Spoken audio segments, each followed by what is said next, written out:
100 years since this majestic MacGyver-like solution has supposedly worked. Will it take out the fearsome foam army? It's the moment of truth. All right, this is Ice Cannon, final experiment. In 3, 2, 1. The cannon is still intact! So far, so good. With a muzzle velocity of 200 miles an hour, the cannonball easily covered the 150 yards to the target zone. Look at this. This is the ice cannonball. This is awesome. We took our first shot and we reached 2 of the parameters. One, we made the distance, and our cannon is still in good condition. We can take another shot. We just didn't get the damage that we were looking for, but for something that hasn't been done in 300 years, it's pretty good. Not just pretty good. The team successfully fired a cannon made of water. But according to their strict criteria, it's not yet successful.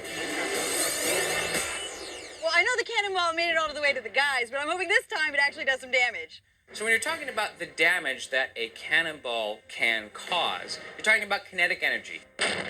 Kinetic energy depends on 2 things, mass and velocity. Now, the mass is determined by the ball itself. So if we want more kinetic energy, what we need to do is increase the velocity.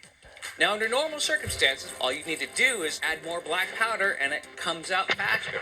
But the more black powder we put in, the greater risk of destroying the cannon itself before we get a lethal shot.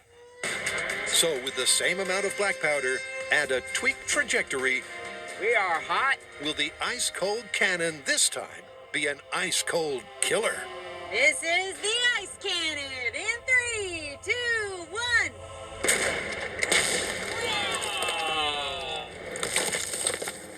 The answer is no. Although the ball more than covered the distance, sailing over the heads of the targets, this myth is on the rocks. I like this. I'm going to start crushing my ice this way. Mixing fire and ice was never likely to be a dangerous cocktail. But given the severe limitations of the material, it was an incredible effort of ingenuity.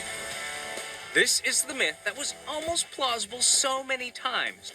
It was looking so good in the beginning. We started out with our ice cannonballs, fired out of a real cannon at high speed. Then we went to the breeches and we found a breech size that would hold a reasonable amount of black powder. We put the whole thing together, built a full-size cannon, brought it out here to face our army.